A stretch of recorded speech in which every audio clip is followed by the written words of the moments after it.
Saudações, meus caros. Dando sequência à nossa série sobre Grécia Antiga, chegamos à nossa terceira parte, quando nós falaremos sobre o período homérico. Então, é o segundo período dessa divisão histórica da Grécia Antiga. Nos vídeos anteriores, nós falamos sobre o período pré-homérico, com as civilizações iniciais da Grécia Antiga. Agora nós veremos como essas populações vão se desenvolvendo, quais são os novos povos que vão chegando. Bom, e por que esse período é chamado de Homérico? Porque boa parte das informações que nós temos, que nós tivemos por muito tempo sobre esse período, eles vêm, de 2 obras, de um autor que até hoje não se tem muita certeza se ele realmente existiu, mas, enfim, até hoje se atribui a autoria dessas 2 obras a Homero, esse senhor aqui do centro. Essas 2 obras são a Ilíada, que conta a história da Guerra de Troia, e a Odisseia, que conta a história de um herói grego, Ulisses, voltando para casa. Até essa imagem do plano de fundo, dos slides aqui, são imagens de 2 heróis super importantes na Guerra de Troia, Aquiles e Ajax.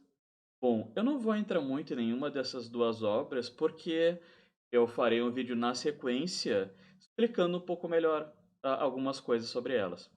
Mas o nosso foco hoje aqui é entender como era a vida daquelas pessoas na Grécia Antiga durante o período homérico. Vamos lá então. Quais são as principais informações que nós temos sobre esse período? Bom, ele começa mais ou menos pelo século 12 a.C.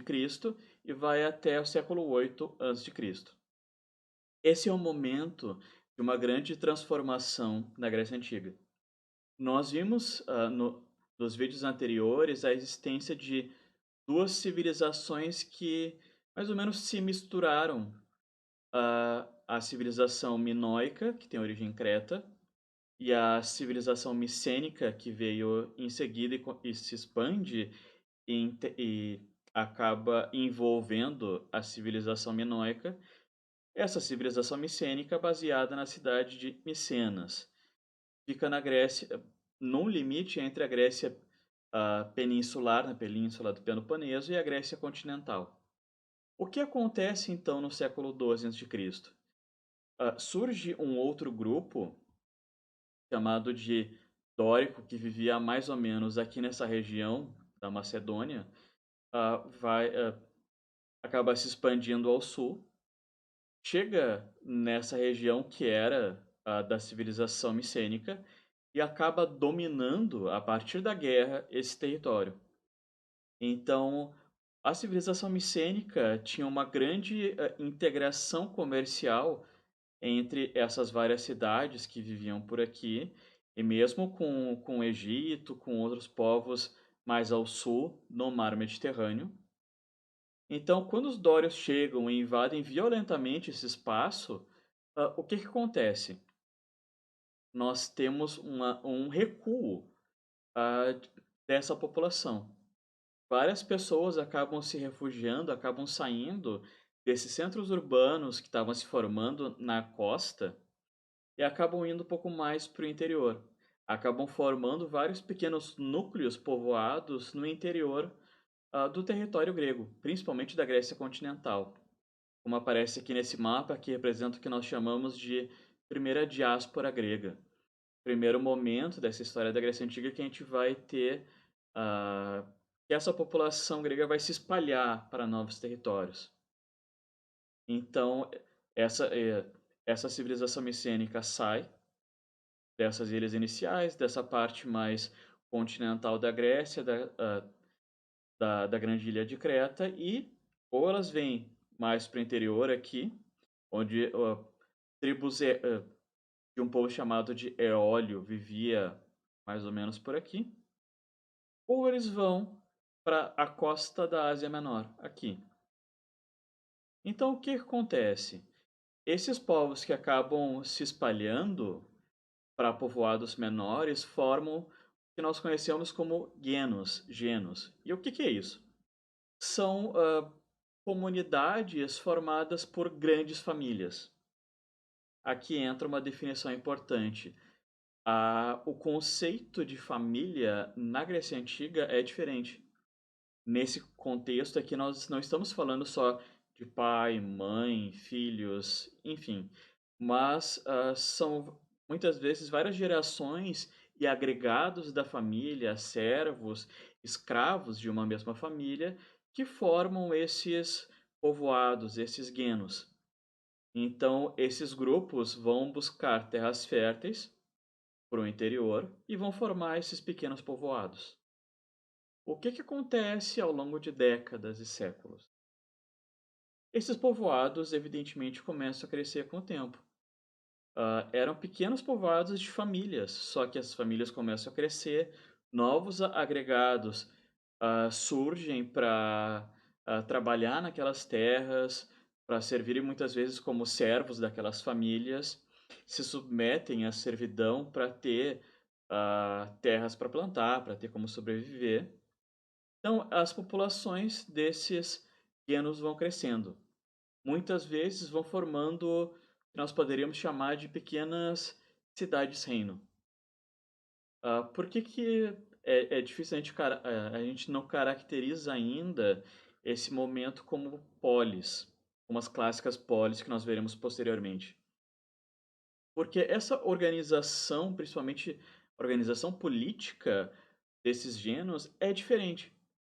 É uma sociedade basicamente patriarcal, em que o chefe da família principal, o pater, acaba dominando e atuando como um rei dessas comunidades.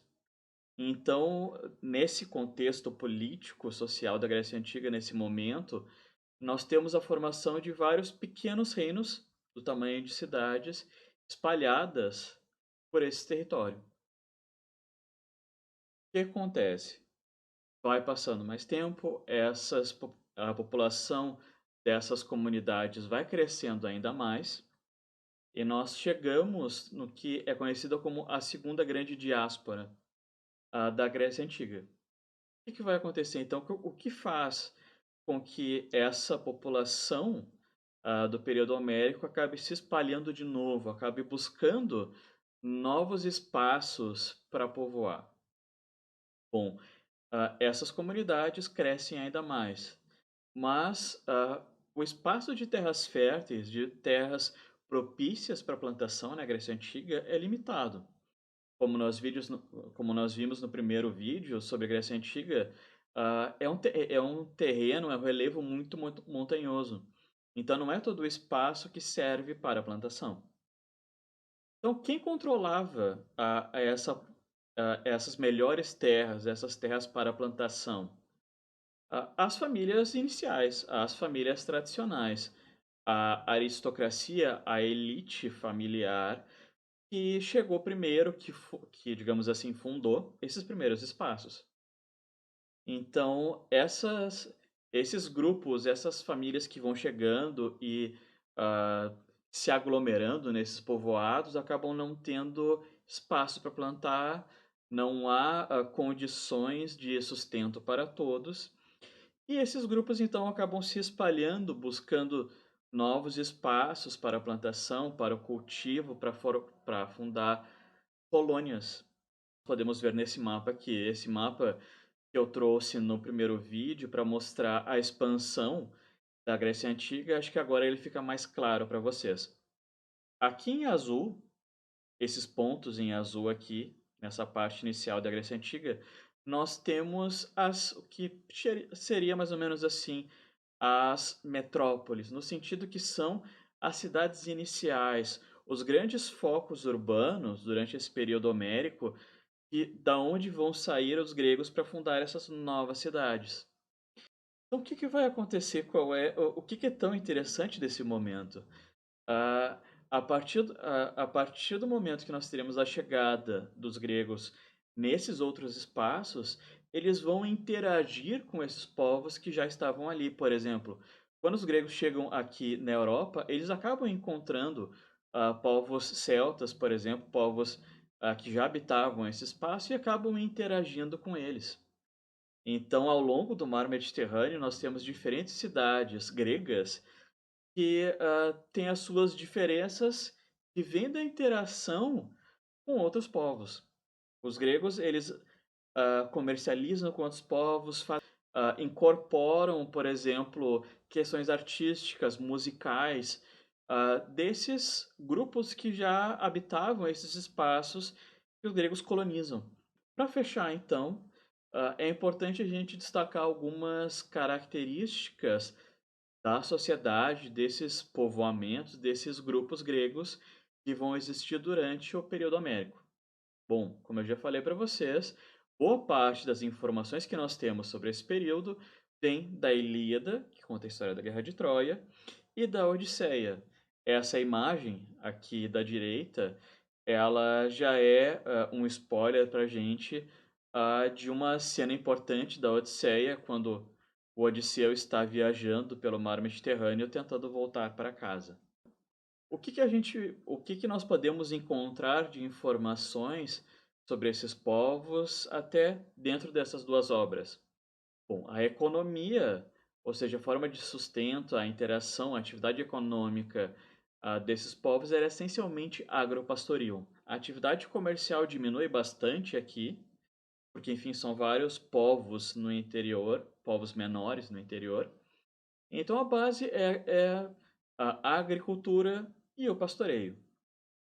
Como eu falei anteriormente, esses reinos são baseados em relações de parentesco, ou seja, a ideia de grandes famílias, com os pais, a figura masculina na liderança.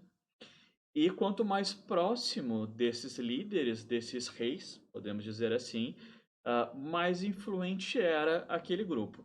Então, as pessoas mais próximas do líder tinham mais influência nessas pequenas comunidades.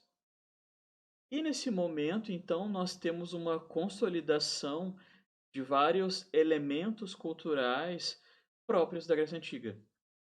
Como nós veremos quando nós analisarmos um pouco da Ilíada, do contexto da Guerra de Troia, a gente vai ver que por mais que existam vários pequenos reinos espalhados por esse território grego, eles tinham uma língua em comum. Desde a Grécia continental aqui até a Grécia, as cidades gregas da Ásia Menor, eles vão ter uma religião em comum, eles vão ter vários deuses em comum que eles vão cultuar de uma forma muito semelhante, enfim. Então, nós já temos um processo de consolidação dessa cultura que se espalha pelo mar Mediterrâneo. E esse processo, então, é o que vai acabar desencadeando, no próximo período que nós veremos da Grécia Antiga, a formação das polis clássicas, das clássicas cidades-estado da Grécia Antiga. Ficamos por aqui com esse vídeo. Daqui a pouco tempo eu vou postar o próximo vídeo em que nós veremos de uma forma um pouco mais detalhada as obras Ilíada e Odisseia, então. Bons estudos para vocês, até a próxima, abraço.